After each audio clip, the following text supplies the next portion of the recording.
శివాయ బ్రహ్మణే నమ. వీరబ్రహ్మేంద్ర స్వామినే నమో నమ. జై వీరబ్రహ్మ, జై గోవిందమాంబ జై. 2026 సంవత్సరం తులారాశి వారి యొక్క రాశిఫలం. శివాయ బ్రహ్మణే నమ. వీరబ్రహ్మేంద్ర స్వామినే నమో నమ. వచ్చినటువంటి ఫలితం 4. ఇది రాహు సంబంధమైనటువంటి ఫలితం. తులారాశి జాతకుల యొక్క జీవన గమనంలో గడిచిన కొన్ని సంవత్సరాలుగా అనుకూలవంతమైనటువంటి ఫలితాలు వస్తున్నటువంటి పరంపరని మనం చూడొచ్చు.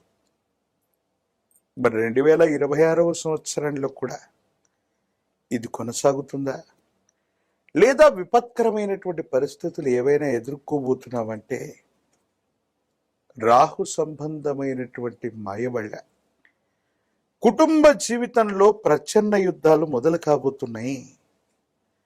భార్యాభర్తల మధ్య అవ్వచ్చు, తండ్రి కొడుకుల మధ్య అవ్వచ్చు, తల్లి కుమార్తెల వల్ల అవ్వచ్చు, లేదా ఎవరి మధ్యనైనా సరే కుటుంబ సభ్యులతో మీకు ప్రతికూలవంతమైనటువంటి అభిప్రాయ భేదాల వల్ల సమస్యలు రాబోతున్నాయి. కాబట్టి కొంచెం జాగ్రత్తగా ఉండాలి.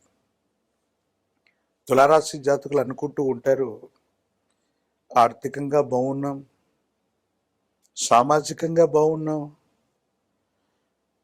లేక వ్యక్తిగతమైనటువంటి జీవితానికి సంబంధించిన కెరియర్ కూడా అనుకూలంగా ఉంది, కేవలం కుటుంబ వ్యవస్థలో సరిగ్గా లేకపోతే ఏమిటి అన్నటువంటి విషయాన్ని మీరు ఆలోచిస్తూ ఉండొచ్చు. కానీ కుటుంబ జీవితంలో ప్రశాంతత లేకపోతే ఏ రంగంలో కూడా ఏది సాధించలేమన్నటువంటి విషయాన్ని మీరు గుర్తుంచుకోండి. కాబట్టి తులారాశి జాతకుల యొక్క జీవన గమనంలో కుటుంబపరమైనటువంటి అంశాల్లో ఇబ్బందులు ఎదుర్కోబోతున్నారు. జీవిత భాగస్వామితో మాత్రం కొన్ని విషయాల్లో చాలా జాగ్రత్తగా ఉండాలి.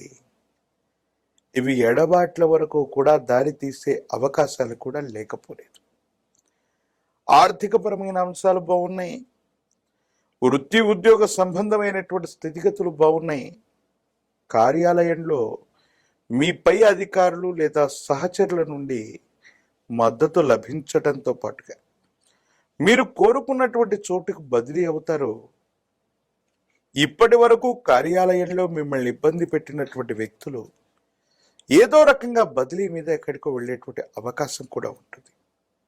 కానీ ఏది ఏమైనప్పటికీ కూడా మానసికమైనటువంటి ప్రశాంతత లోపించటం మీ యొక్క సంఘర్షణకి కారణమయ్యేటువంటి అంశం. కుటుంబం, సంతానం, వాళ్ళకు సంబంధించినటువంటి భవిష్యత్తు గురించి మీరు ఎక్కువగా ఆలోచిస్తారు. వాళ్ళ యొక్క పై చదువులు అవ్వచ్చు, ఉద్యోగం అవ్వచ్చు, వివాహం అవ్వచ్చు, ఈ విషయంలో ఏదో తెలియని కొంత మానసికమైనటువంటి సంఘర్షణని మీరు అనుభవించే అవకాశం ఉంది. తులారాశి జాతకుల యొక్క జీవన గమనంలో పాత స్థిరచరాస్తుల్ని అమ్మటం లేదా వారసత్వంగా వచ్చినటువంటి కొన్ని ఆస్తుల యొక్క విలువ అమాంతంగా పెరగటం వల్ల ఆర్థికంగా మీరు ఊహించినటువంటి ధనం వస్తుంది. రుణాలు అన్నింటినీ కూడా కట్టివేయగలుగుతారు. ఆర్థిక పరిపుష్టిని అయితే ఖచ్చితంగా మీరు సాధించే అవకాశం ఉంది. ఇదే సందర్భంలో మీ కుటుంబానికి సంబంధించిన వాళ్ళు అవ్వచ్చు, ఆప్తులు అనుకున్నటువంటి బంధువులు కానీ మిత్రులు కానీ ఒకరి మరణం లేదా ఆరోగ్య సంబంధమైన విషయం మీకు తీవ్రమైనటువంటి ఆందోళనను కలిగించే అవకాశం ఉంటుంది. కొన్ని సందర్భాల్లో ఎక్కడికైతే మనం వెళ్ళకూడదు అనుకుంటూ ఉంటామో, మనం అనుకుంటూ ఉంటాం వైద్యశాలని ఎక్కువగా సందర్శించకూడదు, కోర్టు యొక్క మెట్లు ఎక్కకూడదు, పోలీస్ స్టేషన్కు వెళ్ళకూడదని. మన ప్రమేయం లేకపోయినప్పటికీ కూడా అనివార్యమైనటువంటి పరిస్థితుల్లో ఇలాంటి ప్రదేశాలకు తరచుగా వెళ్ళటం మానసికంగా ఉద్వేగాన్ని, మానసికంగా అశాంతిని కలిగించేటువంటి అవకాశం ఉంది. సమాజంలో మీ యొక్క ఖ్యాతి పెరుగుతుంది, ఆదాయం బాగుంటుంది, కెరియర్ కూడా అనుకూలంగా ఉంది. కానీ కుటుంబపరమైన అంశాలు మాత్రం మిమ్మల్ని మరీ ఇబ్బంది పెడుతూ ఉంటాయి. ఆరోగ్య సమస్యలు కూడా అధికమవుతూ ఉంటాయి. కిడ్నీలకు సంబంధించినటువంటి ఇన్ఫెక్షన్స్ అవ్వచ్చు, రక్తానికి సంబంధించినటువంటి అంశాలు అవ్వచ్చు, శరీరంలో కొన్ని రకాలైనటువంటి ఇన్ఫెక్షన్స్ మిమ్మల్ని ఇబ్బంది పెట్టే అవకాశం ఉంది. ఒక చిన్న శస్త్రచికిత్స జరిగే అవకాశం కూడా ఉంది. కాబట్టి భావోద్వేగాల్ని నియంత్రించుకోవటం, ఆరోగ్యపరమైనటువంటి అంశాల పట్ల మాత్రం తస్మాత్ జాగ్రత్తగా ఉండటం చెప్పదగినటువంటి సూచన. జ్ఞాపక శక్తితో, ఏకాగ్రతతో విద్యార్థులు రాసే పరీక్షా ఫలితాలు అనుకూలవంతమైనటువంటి ప్రభావానికి కారణమవుతాయి. కానీ దూరదేశం, దూర ప్రాంతానికి సంబంధించినటువంటి విషయంలో సంవత్సరం ద్వితీయార్థం చాలా అనుకూలవంతంగా ఉంటుంది. రాజకీయపరమైనటువంటి రంగంలో ఉన్నటువంటి వాళ్ళకి పదవీ ప్రాప్తి యోగాలున్నాయి. నిరుద్యోగులకి ద్వితీయార్థంలో ఉద్యోగ అవకాశాలు కనిపిస్తూ ఉన్నాయి. వివాహం కానటువంటి స్త్రీ పురుషులకి చాలా అనుకూలవంతమైనటువంటి సమయం, వివాహాలు కూడా కలిసి వచ్చే అవకాశం కనపడుతుంది. ప్రధానంగా ఆర్థిక స్థితి బాగుంది, సామాజిక పరమైన అంశాలు బాగున్నాయి, వృత్తి ఉద్యోగం బాగుంది. కానీ కుటుంబపరమైనటువంటి అంశాల్లో మాత్రం ఇబ్బందులు ఉన్నాయి. కాబట్టి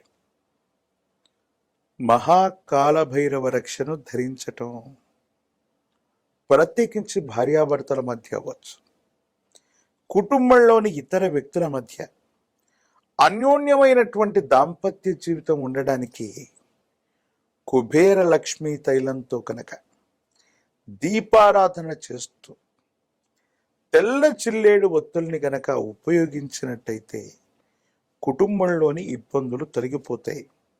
దైవికంతో ఇంట్లో ధూపం వేస్తూ ఉంటే భావోద్వేగపూరితమైనటువంటి వాతావరణం కూడా చల్లబడి ప్రేమ, అభిమానం, ఆప్యాయతలతో ఉండేటువంటి అవకాశం కనిపిస్తూ ఉంటుంది. కాబట్టి ఈ పరిహారాలని ఆచరించటం వల్ల తులారాశి జాతకుల యొక్క జీవన గమనంలో అనుకూలవంతమైనటువంటి ప్రభావాన్ని మనం చూడొచ్చు.